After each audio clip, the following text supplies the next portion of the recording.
Good evening, everybody. Welcome to JWA's Book Talks. I'm Judith Rosenbaum of the Jewish Women's Archive. I'm really happy to be back with you today for the first of our March series of Book Talks. Happy Women's History Month. Of course, it's always Women's History Month at JWA, but March is extra special. Please say hello in the chat box. Make sure to chat to everyone. We love to know who's in the room with us and where you're coming in from. Also, add your questions in the chat box, and I will try to bring them in later in the program. Just a few words about JWA to anybody who's new to us. We're a digital archive that expands and transforms the way we understand history and Jewish culture by documenting and sharing Jewish women's stories. We believe that uncovering a more diverse and nuanced story helps make a better world. So thank you for being our partners in that. The book talks are just one aspect of the work that we do, and I hope that you will check out jwa.org to get a fuller sense of the projects and resources that we offer. Quick logistical note, if anybody needs closed captioning, you can click the button that says CC or close show captions at the bottom, and that should turn them on for you. Okay, I am delighted to introduce our featured author for this evening. Emily Bowen Cohen creates comics that explore intersectional identity. She is Jewish and a member of the Muscogee Creek Nation. She uses personal experience to tell stories that examine contemporary American and Jewish culture, as we'll see tonight. Emily grew up in rural Oklahoma. Her father was a chief of staff at their tribal hospital, and her mother is a nice Jewish girl from New Jersey, and I'm sure we'll hear more about that too. When Emily was 9, her father passed away and she was separated from her native family and returned to Oklahoma a decade later. She later graduated from Harvard. She currently lives in Los Angeles with her husband and her 3 Native American Jewish children. Welcome, Emily. We're so glad to have you here with us tonight. Hi, thank you. It's so nice to be here. And I think I saw somebody from Oklahoma is here too. So I'm so excited to see some people from the middle of the country. Wonderful. Yes, we get people from all over, from lots of It's different so countries. cool. So yeah, it's great to have everybody with us in the room. So why don't we start off by getting a little taste of your wonderful, wonderful book, which I really enjoyed, which everybody should buy, Two Tribes. Great. Share a little bit with us, please. Oh, I'd love to. Okay, this is so exciting because I haven't done a bunch of book readings because it's a graphic novel. So what I'm going to do tonight is share my screen so that I can give you a little slideshow of some of the drawings that are in it. And I'm going to read everyone's bubbles, even the male characters. So try your best to kind of figure out who's who. I'll just share my screen. And also, I want to say, the beginning of the book, there you'll see, I just want to put it in context. Mia, the main character, is reading a book when she's starting to have Shabbat dinner with her rabbi and his wife. And the book she's reading is an Indian captivity narrative. So that's some of the imagery that you'll notice. So with that, this is Two Tribes. Hey, they're here. I brought you Ellie's favorite dessert, Mandelbrot. Shalom Aleichem. Aleichem Shalom. Hi. There she is, the young scholar. Come on in. Join us. Now you're officially part of our mishpacha. Well, we didn't need to invite you to dinner to know that. We're honored. Mishpacha, our family? Wouldn't call the rabbi my family. But maybe this won't be so bad. The good thing about Shabbat is that it's always the same. So even if tonight is weird, I'll know what to expect. Bless the wine, wash our hands, bless the challah, eat dinner. Mom's matzah ball soup. I can always count on that too. We wanted to thank you both for helping us prepare for Mia's bat mitzvah. Before Roger and I met, Mia and I went to synagogue where the girls were bat mitzvah at age 13. You helped Mia be ready a whole year early. She's a very good student. Rabbi, why is it that boys come of age at 13, but girls at 12? That's an interesting question. What do you see in there? I see little fish. What are they? Those are little frogs. Daddy, frogs aren't fish. They are when they're little. Tadpoles mature into frogs. It's in their nature. Try to catch one. They're so fast. I caught some. They do look like frogs. Bye, tadpoles. Don't forget what it's like without legs. That's very wise. You just keep paying attention and you'll figure out the whole world. Now that Mia has become a Jewish woman, she's growing into that special role too. But what if I'm not just Jewish? Oh, don't worry, dear. Your mother is Jewish, so you are just Jewish. Pat, pat. But that's not true. Even the kids at school say so. Honey, what do you mean? Never mind, it's nothing. It's okay. You can tell us. Well, someone at school thought I was adopted because of the way I look. That's silly. It's a Jewish school. You could be Israeli. Or Persian. That happens a lot. There are many Iraqis in the school as well. Our student body is very international. When Mia was a baby, someone thought she was Moroccan. There are Chinese Jews, Sephardic Jews. There's a Jewish community in India. There are Jewish people all over the world. I'm not even from any of those places. I think you're all missing the point. Maybe you don't think I'm different, but I feel different. And the kids at school agree. Chop, chop, chop, chop, chop, chop. They may be my students, but they are dead wrong. They shouldn't make you feel like you're different. It's right there in the first chapter of the Torah. Why did God make so many different species of animals, but only one Eve? So no one could say, I'm better than you. Judaism expresses over and over that all humans are equal. Thank you for those beautiful words of Torah. It's lucky we have all of this written down. Without the Torah and the Talmud, we'd all just be running around like a bunch of wild Indians. Okay, that's my whole share. Stop. Thank you. Thank You're you. welcome. I think part of what I think is so beautiful about that scene, or so powerful about that scene, is that we see that slippage of the rabbi of thinking that being equal means being the same. And, you know, the Rebbitzin trying to reassure Mia that she's Jewish, and so saying she's just Jewish, but Mia wanting that recognition of all aspects of her heritage and feeling like that's a denial. And I think that it's such a good example of how that unintentional kind of harm happens around identity all the time. How did you come to write that scene? Oh boy. Well, thank you for that, for recognizing that. That really, I'm glad to hear that. Comes across. That scene, I chose to read that scene because it was so challenging to figure out how to do that. Because being, having a Native American and Jewish identity is really complicated. And to kind of like put that together in one scene was really challenging. I really wanted to express that there are levels of complexity to it.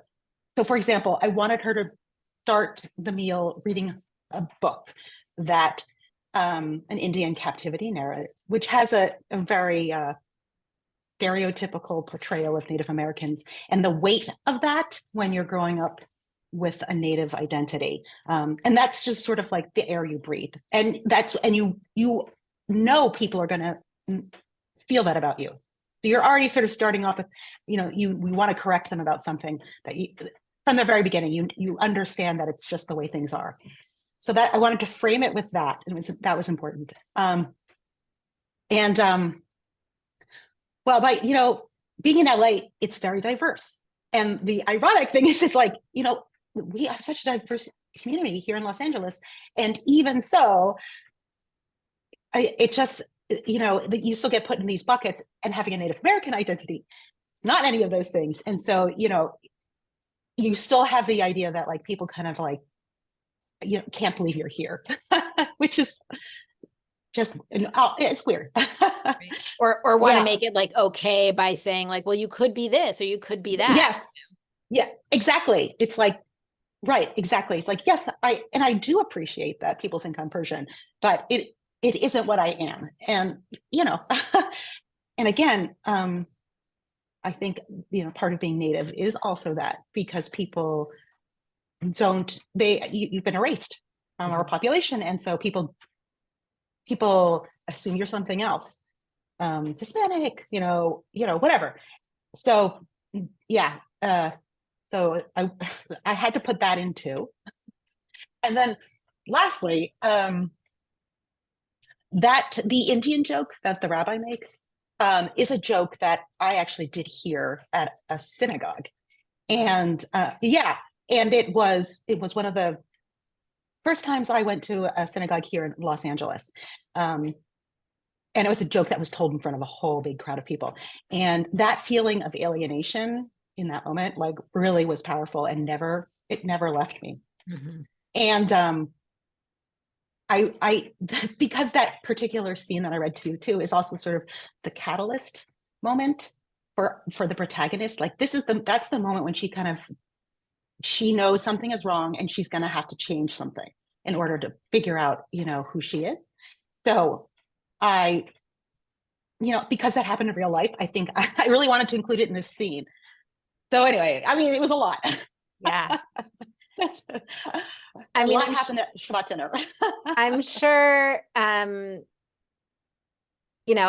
can imagine that there were many places where you were trying, I mean, even though the book is fictional, it's a novel, but you're drawing also on your own experiences and, figuring out sort of like, I can imagine it'd be challenging to figure out, like, I'm sure there were particular moments that motivated you in certain ways. You were like, that has to be in there in some way, but also like, what do you keep? What do you change? How do you create a character who's not you, but who is going through some of those same experiences? Yeah, that was really challenging. The book actually started off as a graphic memoir. Mm-hmm. And I was writing it about when I, traveled back to Oklahoma to reunite with my family. And when it changed from, from being a grown-up perspective to a 12-year-old girl, because it was middle grade, some of that kind of fell away automatically. So that was a little bit helpful, that it was just like, that wouldn't happen. A 12-year-old girl wouldn't be thinking about that. So that in a way was sort of helpful, because it also kind of forced me to simplify what I was trying to say. Like, really, I had to just get to the nugget, the core of what I wanted to say, because Mia is just beginning to figure out her own identity. Yeah, and it's not an adult who sort of has had more time to kind of mull it over. It's like it's all happening at one time. Yeah. So that's why did you make the shift to making it a middle grade book? So my agent, well, just outright, my agent advised me it would sell better as a middle grade graphic novel. It's like more people buy those books. That's how she approached it. But it did take me like a good, I mean, I think I mulled it over for a year, because I was really, I mean, I had already sunk years into it. And I was like, and this is a whole big change. But I think I'm really glad that I changed it. I mean, I think it was like really cool to be able to experience through a character, like being at the cusp of figuring out your identity. And then it was sort of like, oh, this is really cool, because now Mia can do all the things that I would have loved to have done when I was sort of figuring out who I was as a Native American Jewish person. Right. Yeah. You can kind of give that as a gift to her. Yeah, yeah. Oh gosh. It was like just felt very meaningful. I had lost my dad, Right. as you mentioned at the beginning. So Mia got to go back and like kind of have these conversations with her dad that I really wish I had had an opportunity to. Mhm. So all around, good experience. Well, and I will say, I think the book is great for people of all ages. So, Thanks. anyone who hasn't read it and is thinking of reading it, it's good for people of all ages. But I think there is something also about that age of, like, Mm, as you're saying, where you're really trying to figure things out, you're coming of age. It is such a right moment for being able to address those identity things. Um, and I think by being able to frame it, like even in that piece you read, like there is a sort of there's awareness of bat mitzvah and coming of age as part of the framing of the story. And so this fits in so beautifully with that there's this other piece of her that is also going through that process that isn't necessarily captured in the bat mitzvah experience, but that she needs to go through to be fully who she is.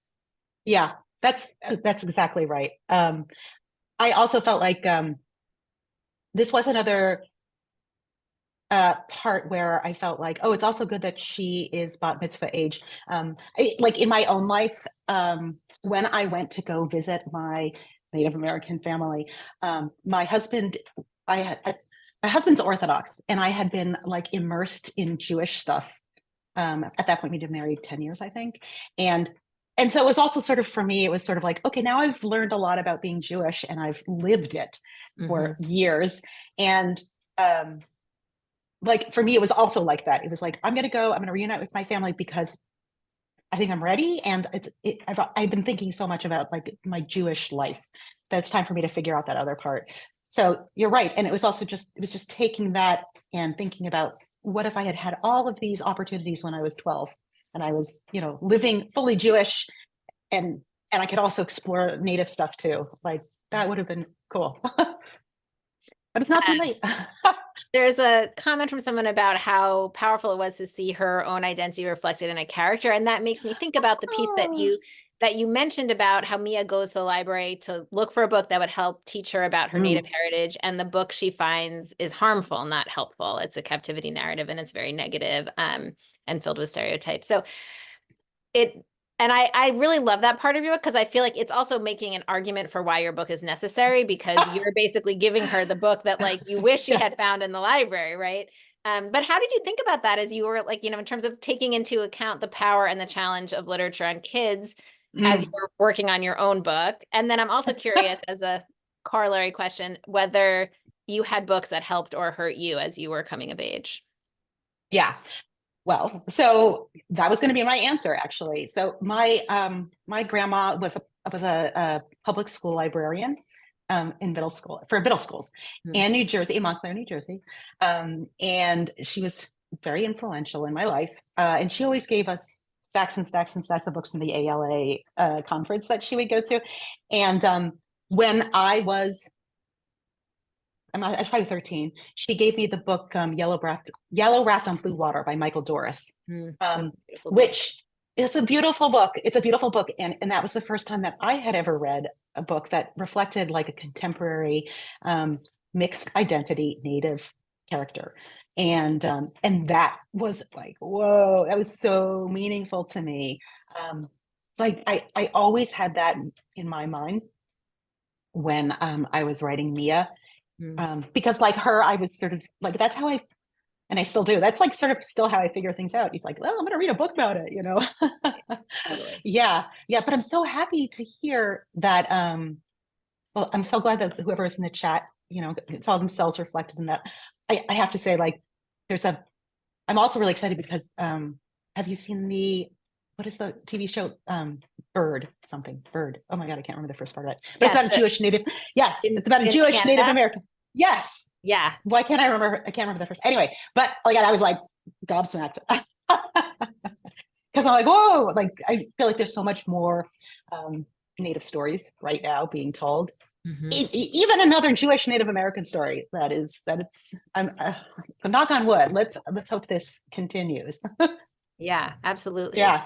Um, I want to ask you a question about language, because I think that's really important, and you have a really great piece at the end sort of explaining some of the ways that you use language. And so in the book, you use the term Indian when Indigenous people are referring to themselves, but also talk about how it's offensive when it's used by others. So how did you think about what terminology to use and how to both, be true to the way language is used and also educate about it at the same time?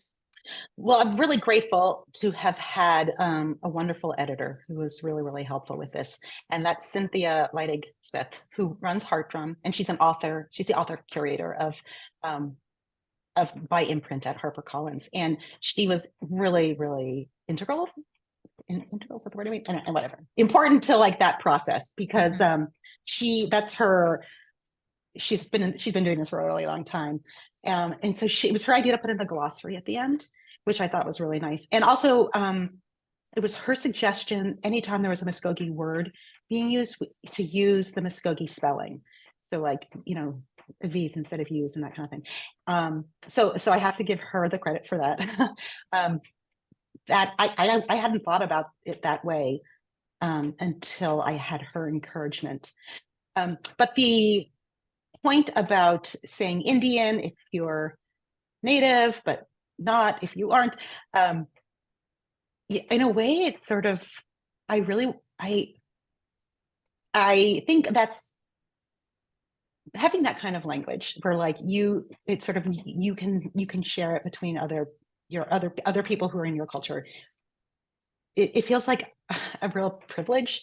And I feel like as in the Native community, like there aren't too many places where you can have a shared language.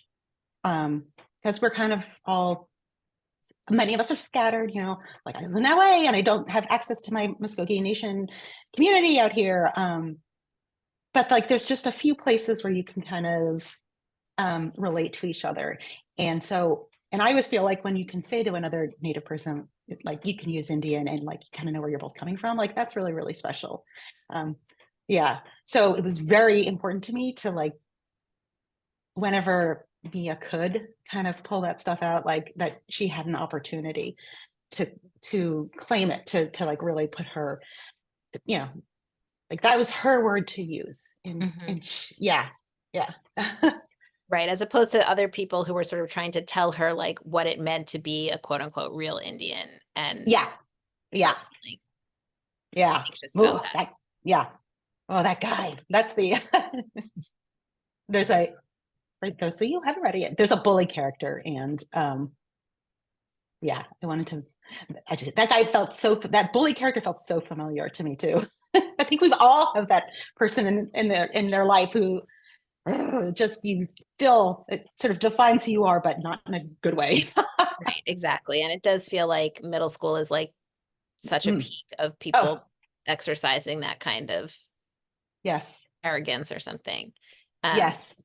But I think also like one of the things that I appreciated is, and this is sort of on the question, not of language terminology, but of like language of sort of whether you have the language to describe who you are, is I thought you did a really beautiful job of showing how sometimes young people, even if they don't quite have the language for it yet, like understand something about their identity better than the adults around them do, especially those who don't share their identity and who may try to flatten it. And I thought that was like also particularly important for a young adult book to kind of honor the insights of young people about their own experiences. Like there's a sense that, even as Mia is very confused, even in the scene that you read, she's very confused.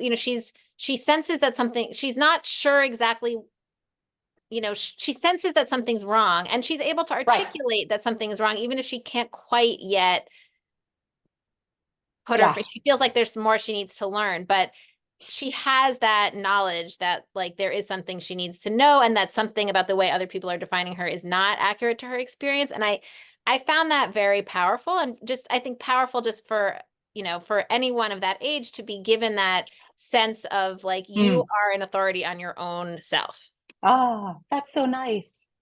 I have not thought about it in those terms, but I have 3 kids, and I was really inspired by my daughters because they were sort of going through this. They were going through this identity stuff as I was writing the book, and I was really inspired by them because like Mia, they they knew when people weren't. It's exactly what you just said. They knew when people weren't getting it right, and they didn't know how to articulate it, but they had a lot of feelings, and I could really sense from them like that. It was like a miracle. Like, oh my gosh, they care about this. They care about who they are. They care about where they came from, um, and they want it to be honored. Um, yeah, but just at that age, you know, you maybe need a graphic novel Right, exactly. to help you figure it out. Oh, Were they Little Bird. helpful? That's sorry. Somebody in the chat said Little Bird. Yes, Yes, Little Little Bird. Bird, Yes, right. Little Bird. I Yes. also just Sorry. had read a book called Yellow Bird, so I think that was in my head, Oh, but yeah. Okay. um I'm sorry. Were they helpful? You yeah, said, did they read the book? Did they offer a commentary as you were writing? did they read the book? I don't think they read it until it was all done. Hmm. But I would ask. There's a part where I kind of talk about Jonah and the whale with the rabbi, and I had to draw a picture of a fish coughing up something. And anyway, my son, who's a really good artist, helped me with that. I was like, "How do you draw a fish coughing?" And he That was does great. seem challenging. And he did it like right off the bat. And that was cool. They were often my models. I would ask them to come because they were 12 at the time, and so they would Mhm. come and they would pose for me, which was really fun. I don't think they wanted to read the book. I don't. Interesting. They Yeah, no, they were not interested in that until it came out. Hmm. I'm not.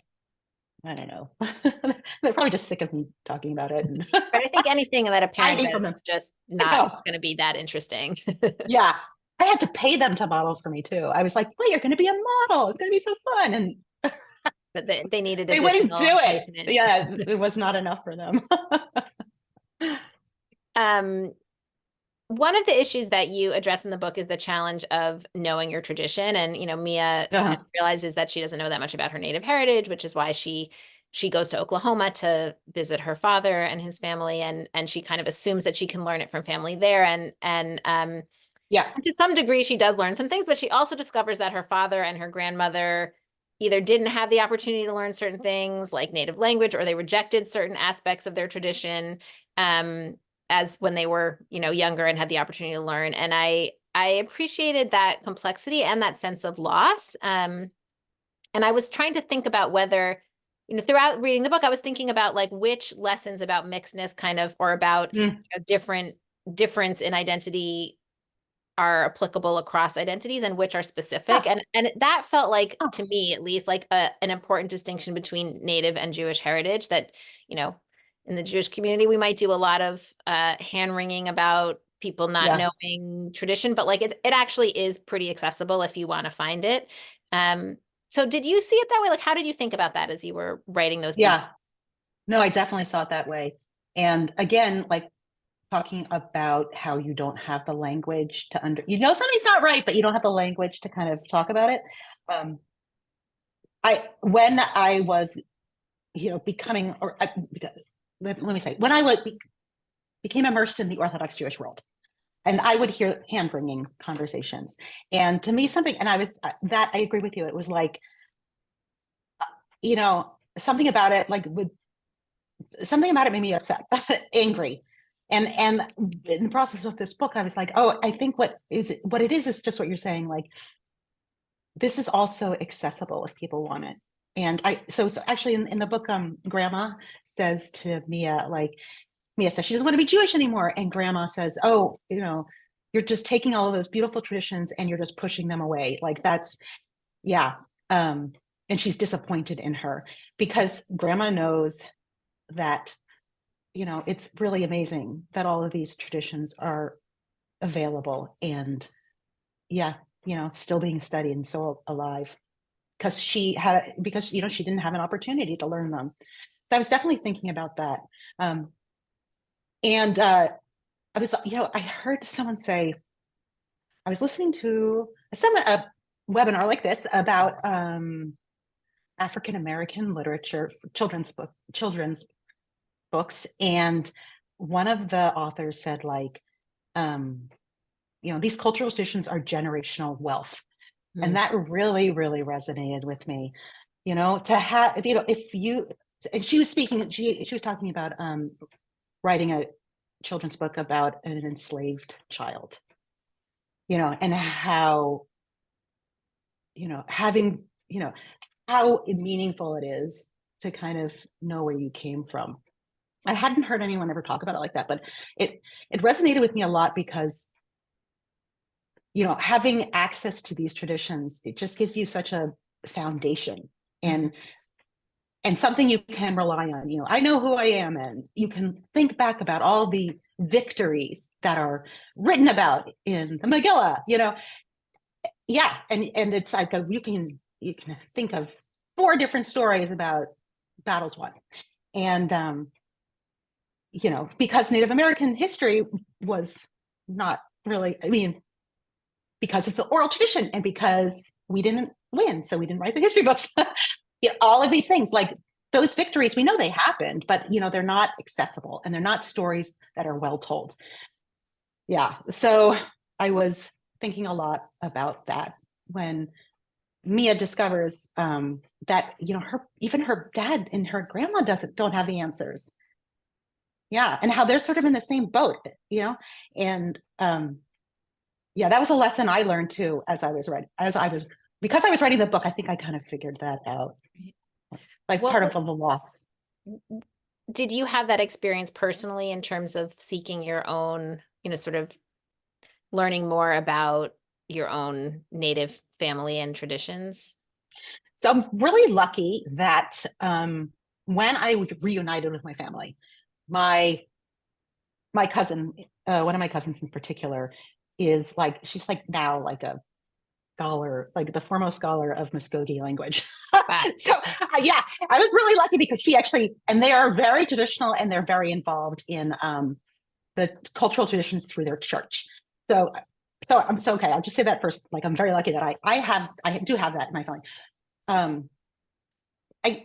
But having lost my father and moving away from my Native community, and then soon after we moved to New Jersey, and soon after that happened, my grandmother also passed away. So I had like that. I did not have access at that point. And going back and getting it is hard. And one of the few things that I had like artifacts. I felt like I had, like, from my grandma, I had a Muskogee language reader, which was basically, yeah. So it was like, it had Muskogee words and it had English words. And I think it was a Bible or something. I don't know. But and I couldn't, like, I kept it with me for years, trying to figure out what it was and what it meant. And through the process of like writing the book too, when I was sort of looking more into what this reader might be, it's like she didn't know the language either. Huh. So I had that experience of, well, where it's like, yeah, she also was trying to reconnect. Yeah. And she had been in a boarding school. So, I don't know I can't put all the pieces together, but I can imagine how the language might have gotten lost when she went to the boarding school. And now she had this book and she was trying to relearn it, when she was a grandma. Yeah. But I don't have that story. I just have the artifacts, which was, Right. also a loss. Yeah. Right. It represents the thing, but it's not the thing itself in some ways. Right. Exactly. And it was like all a lot of digging. It was like all a lot of like scavenger hunts and research and trying to, like, and maybe it's right, maybe it's not, but oh well. Right. That's what I got. Yeah. Yes. Well, that is often the case, I think, with stories that are passed down. They aren't always exactly, they may have truth in them, but not be accurate. That's a good point. That's a good point. I'm not alone in that. Right. So there were other figures in the book also who are navigating identity in different ways. Mia's friend Chloe, who's adopted, and her cousin Nova, who sort of has this alter ego and wants to be Native in a way that is like creative and feels true to herself. So how did you think about like the other people you were creating in the story and what roles they served, or what they had to say about identity and how to be? Yeah. Well, Nova is I have another cousin. I've got tons of cousins. Nova is I have a cousin who's really into cosplay, and sort of her native. She's super. I mean, she's what should I say? She lives in Oklahoma. She's very knowledgeable about her native heritage. Um, but when she's doing cosplay, she's just doing cosplay. And I really just wanted to have. I love that. I love Nova. It's one of my favorite characters. Yeah, she was so fun and so smart and sassy and just like yes, great. yes. And I think that's definitely something I wanted to include about a character, because when I went, not even when I went back, what I recall from my childhood in Oklahoma was, you know, first of all, not feeling like I ever fit in with the cool Native kids, because they were tough, because they could be tough and sassy, and they would put you down. You know what I mean? And it's like I was never like that. I really yearned to be. So first, I definitely wanted to have a character who represented that sort of saltier kind of people I used to like really look up to.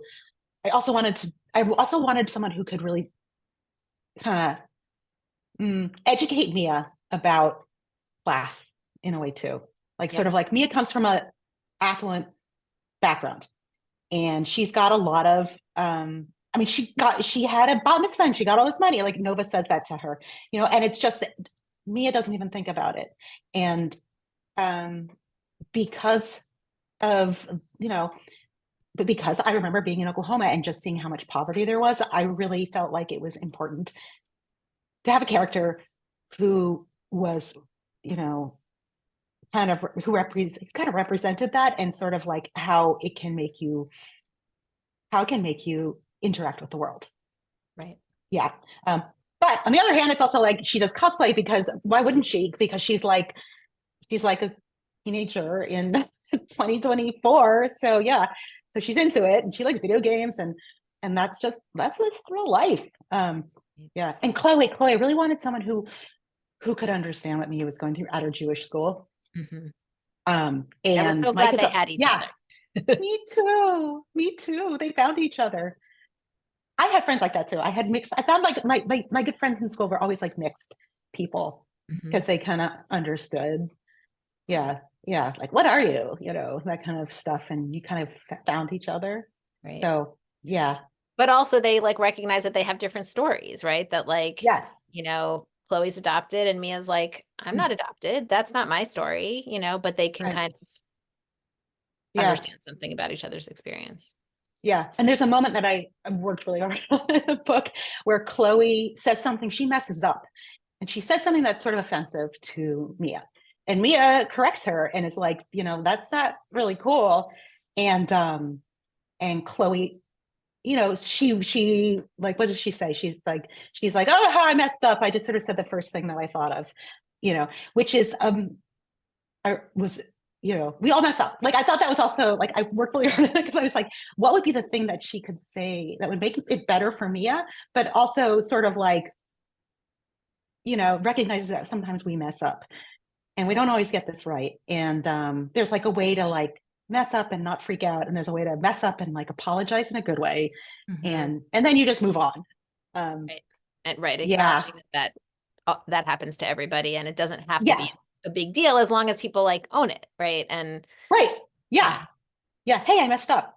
Right. Wow, sorry. It was interesting also for me thinking about the Nova character, as you're saying, she's into cosplay, and like, yeah, I thought that was also a really interesting way to also kind of, and you sort of address this, well, I guess it's a little bit implicit that like, part of what happens with Native identity is there's like a lot of weird cultural appropriation and dressing up, and that's not okay in some circumstances. And in fact, like Nova sort of makes fun of that, but on the other hand, she plays with it herself. So that it's again, it's that sort of like who like understanding the different ways that actions can play out depending on context, and needing to be really clear about that.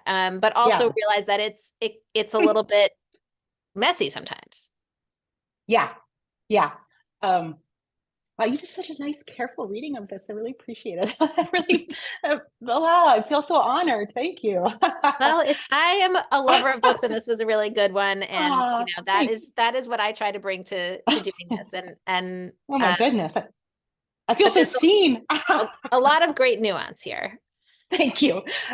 Yeah, for sure. I was, because you see so many. Okay, in my synagogue on Purim, there's always a kid who's dressed as an Indian, Mhm. and yeah, and I really think it's nice that when again when you're native and when you're usually not seen, you're usually not part of a conversation, and then but you can own certain things, and Nova can own, she can step in.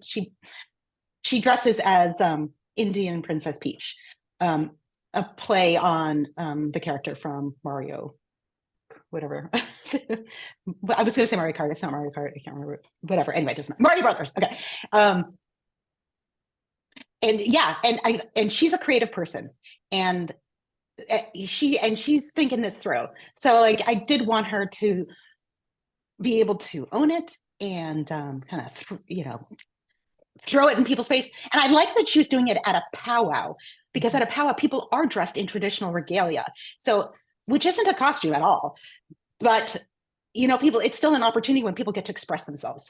And that's what Nova says to her grandma, who's like, "What are you doing?" Which I also thought was like, also like a fact of like native stuff. It's like, sure, like, grandparents want to keep it traditional, and there's another generation who wants to play with things a bit more or feels about it differently. And that's like its own tension in the Right. community and between families, like no different than any other, any other cultural tradition. But when it's at a powwow, I thought it was really fun to be able to have her dressing up too. Yeah, I felt a little funny about that too, because I was like, oh, I don't want people to think she's wearing a costume because everyone else is wearing a costume. Mm-hmm. But I really wanted her to do it. Yeah, and you can see she's like she kind of is able to talk about like you can see that the traditions mean something to her, but also that she Yes, feels like she has, and part of it is like she feels like she has permission to play with them in a way that Mia doesn't yet because she doesn't know them well enough. So exactly. Yeah, that's part of the like that's sort of part of the privilege that Nova has of like feeling more right. comfortable and more, you know, I guess feeling more authentic in some way that like she feels like that gives her permission um Yeah, to play around with it. yeah, yeah. That's exactly right. Can we talk a little bit about place? Because that felt really important here too, because you have California and Oklahoma, Oh, very different landscapes. And yeah, you do focus in on place and also on like the spaces and the vistas. It's not all people. You yeah. sort of are really thinking about how you're placing them.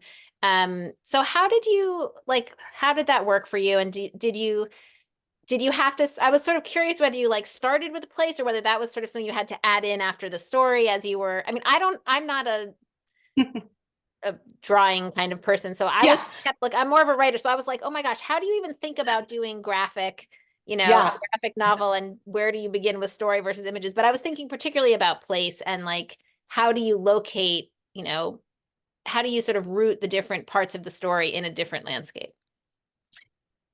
So I cannot separate between the visual stuff. I usually start with the visual stuff actually, but then like when I'm creating it, it's like I'm always sort of, it kind of comes as a piece. So because it was my own personal experience to move from Oklahoma to New Jersey and then to Los Angeles, and because I've always drawn, and so I've always been interested and sort of aware of sort of the difference in what the landscape looks like. And especially when I would go back and forth, my grandparents lived in New Jersey. So like we would go from Oklahoma, small town, to New Jersey and New York City. They lived near New York City. And it was just like such a big difference that, and I just like, it's just exciting to me to think about how you could translate that into drawings, Mm. both in like just sort of I remember looking out like the back of my house in Oklahoma, and you could see because it's the plains, and so you could just see for miles. And then we'd go to New Jersey, and it was just like that feeling of like, there's houses, there's like hills, there's all this stuff in your way. And you don't get that sense of like, just like this, you could just walk forever in Oklahoma, and like, you just keep going. I just thought that was like really interesting, and what that kind of like, how that makes you feel about the world in a way. It's sort of like, I could just walk out my back door and never stop. And like, where'd I end up? Where would I end up? Like, who knows? Um, I don't know, but I just, it certainly always came as a piece. Like, that's Oklahoma, big skies. I will also I have to give credit to the woman who did the coloring, who's Lark Pean. Mm. We talked about just the difference in the colors between Oklahoma and LA, because LA is so bright and blue. And she just really did such a beautiful job with that. So I want to give her all the credit in the world for helping to give that sense of place in the book. Mm-hmm. Yeah. Yeah, and it was interesting also, like, thinking about, the distance between LA and Oklahoma as Yeah. also like representing some of the distance between these parts of Mia that she's trying to kind of bring together. And I mean, I recognize you were actually talking about Oklahoma, not just like Oklahoma as like someplace far from LA that, that I think helped that sense of like, how do you straddle worlds that are Yeah. really not next door to each other? They're not, Yeah. Yes, right. That's right. I wasn't even thinking about that, but yeah, she takes a bus to get to Oklahoma. And so that's like, I remember researching it, like, I think it takes 3 days or something. And it's like, but that is a really good amount of time to kind of sit with like what you're going through, and to kind of like, to wrap your mind around like this. Oh, I'm really going far. This, like, these places are really different from each other. And you can kind of she sees the landscape change, and it's sort of like opening her mind to like, you know, what else might change, what other differences are there, that kind of thing. right. Yeah. Yeah. One of the other things that I felt you used really effectively and played an important role was food, from Shabbat foods like challah, Yes. matzo balls, to fry bread and wild onions and eggs. And was that sort of an obvious place for you to talk about both like the cultural differences and the pleasures of experiencing different parts of culture? God, it's so funny because sometimes it's like, I just like drawing food. Well, yeah, I mean, it is such like a, especially, I think I was also thinking about it as kashrut in a way too. Like, part of Mia's challenge when she goes to a different place is that, like, all of a sudden she doesn't, like, she's used to having to keep kosher, and now she's got to make her own decisions about what to eat. And she kind of has to wrestle with that a bit, like, well, I'm my own person. Do I want to keep kosher? Like, am I just going to throw all these rules away? And she also, like, on top of that, she also I mean, it's really, I felt like it was also sort of a way for her to begin to step into her identity also as a Jewish person. Like, all of a sudden she had to make these decisions for herself. It wasn't her mom's decision. And not only that, but she had to declare to other people, like, I actually don't eat ham. So like, that's saying something to someone else about who you are and what's important to you. So in it, and for food stuff, it's so visceral, because it's like, because you're putting it in your body. So I thought that was also, that was part of why I wanted her to have to think about that. Yeah, because it's an important step. I think when it's an important step for her. Yeah. And I liked also that like people respected her about that. They were like, Yes. okay, let's find like the Indian taco with no meat or whatever. And they kind of like Yeah. saw that and respected it and didn't try to Yeah. convince her otherwise or feed her something that she didn't want. Or Yeah. That's when I reunited with my family in Oklahoma, as an adult. One of the things I was most worried about was keeping kosher, because it's different, and I'm also I'm I try to be very polite. And so like, I don't like, when somebody offers me food, I don't like saying no, like, and I'm not going to eat in your house. Like that sounds so insulting to me. Like I just like, I can't do Mhm. that. But when I went to Oklahoma, my family was like, they were on that before I could even, it could even come out of my mouth. Like, oh my God, I think whenever I think about it, I cry because it just took all that burden off of me. Mhm. They're Yeah. like, oh, you probably don't want to eat this. So I made you some peanut butter or like peanut butter sandwich or like whatever. Or like, is this okay for you? They didn't even know, like, I don't know if I think they knew I was kosher or not, but they were just like already aware of it. And yeah, and that was so meaningful for me that I really wanted to include it.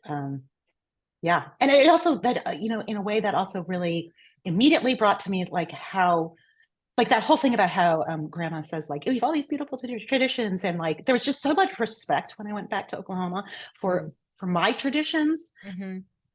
Um, and I wondered if it was because, there's been so much loss of tradition, yeah, it was just really important that people knew that, like people in the Jewish community knew that, like I went back to Oklahoma and everyone wanted to make sure that I was getting, kosher hot dogs. Yeah, that's amazing. I mean, and it Yeah, it also was must have made you amazing. feel seen for who you are as a person who is both Native and Jewish. And like, it's Yeah, not being in Oklahoma meant that you were leaving your Jewish piece behind, part behind. yeah, yeah, yeah. It felt like a lot of mutual respect on Mhm. that level. Yeah. What was most challenging about writing this book? Mm. It was most challenging was having to figure out my own stuff. Like I was like, I want to. When I was writing a graphic memoir for adults, it could be more like you could leave things more open ended, and it could be more like I don't know, it's messy, Right. but I was really being urged to make it like succinct for the younger audience. Mhm. And so the most challenging thing was to like, oh man, if I'm going to write about a 12-year-old girl reconciling her two identities, I better figure out my own. Right. Yeah, yeah, yeah. Like you got to at least fake it. Like what could it be like for Mia? Right. Yeah, Right. and through the process of that, you're like, oh, I think that's actually true for me too. Like this, I actually do believe. I'm like for Mia, she feels like she can't really be Jewish if she doesn't really understand, what it is to be Native American, and that really felt like the truest to me. Mm. Like I can't ignore it. I can't. Like it's just I'm gonna be resentful. I'm not gonna really want to jump into at least for me, like being Jewish, if people don't respect me as also being Native. Right. And I was like, oh, okay. Life lesson, but it took a long time and it was hard. Right. Right. Well, I guess that's the maybe the fantasy part is that Mia gets to figure it out as a younger person. Yes, it really is. What's she gonna do next? Right. But or Yeah, maybe she just at every age there'll be a yeah, different that's true. challenge or different way that she needs to relearn it, but she gets a good start. Um, Yeah. what was most fun about doing it? Oh, I love doing the drawings. I love doing the drawings, and I love research. Like having to make the book within a book, the Indian captivity narrative. Oh Hmm. my God. I think I read like 4 or 5 Indian captivity narratives, and like I went to like a couple lectures and I was like, it's for work. Right. And I had to like look up like what did they wear in the 19th century and what did the houses look like? And Yeah, it's a lot of I detail. love and also like yeah, and I just it's really for me it was really fun to like nerd out on all of those details. And then I don't really love like the sketching part, but once I've got like an idea of like how I want to go and I just get to purely draw it and do the Hmm. inking and that stuff, that's when it's like that's really fun. And then you just got to make it look pretty. Oh, that's just like a joy. I loved learning the word indigenerd. I really appreciated that. Yes, I did not coin that. That was not me. That was great. Yeah, there's actually a Native American Comic Con, and they it was like they did it twice before, and then the pandemic happened. I don't think they had it since, Mm, but they would say calling all indigenous. So that's awesome. yeah, yes. What is it like now in living in a place where I know there is like an urban Native community in LA, Mm. but how, like, does that figure into your life, or do you feel like your Native roots are really in Oklahoma? I do feel like my native roots are really in Oklahoma. I'm very involved in the Jews of color community in LA, and like we just had like an event, and there are like three people there who are like, "Hey, I also have Muskogee heritage," Hmm. and they're also Jewish, and I think they were also African American. I don't know what everyone has like this mix, and I think I have more than finding a native. Unfortunately, not a Muskogee community out here, but it's like mostly the JOC native Right. thing. Because I'm in the JOC spaces a bunch, and like uncovering people who also have that heritage is super magical. And I see there's a call in the chat about how to find them slash us, that is Jews of color. So Oh, any suggestions you have about places in yeah. LA, or and I Oh my see gosh. there's a lot of people chiming up in the chat about this. So Yay. So I think that's Olivia.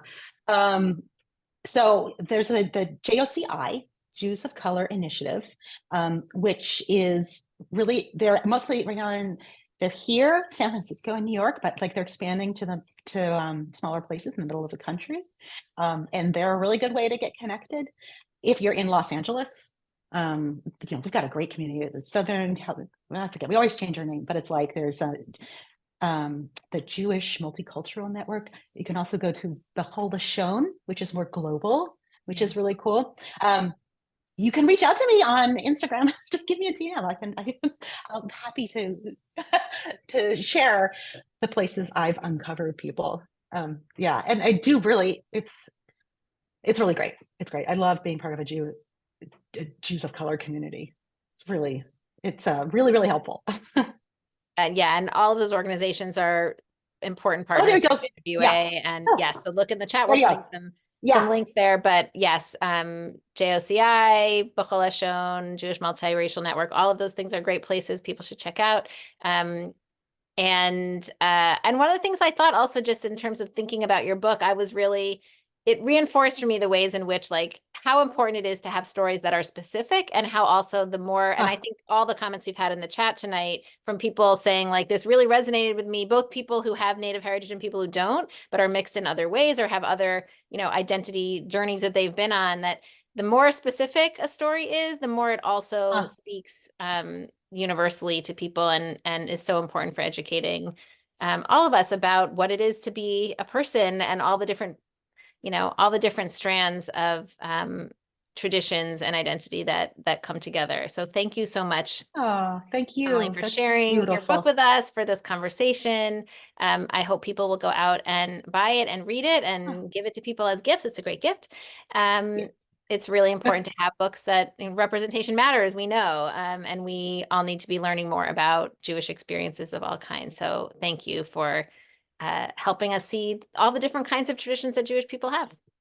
And Oh, thank you. thanks to everyone for being here with us. As always, I'll just say in my last minute, there's more to discover at JWA, and we'll put some links in the chat. We did an interview. This is just a few things, just to whet your appetite. We did an interview with a Jewish Native lawyer and professor named Sarah Deer, who I think is also a member of the Muskogee tribe, Yes. Muskogee Nation.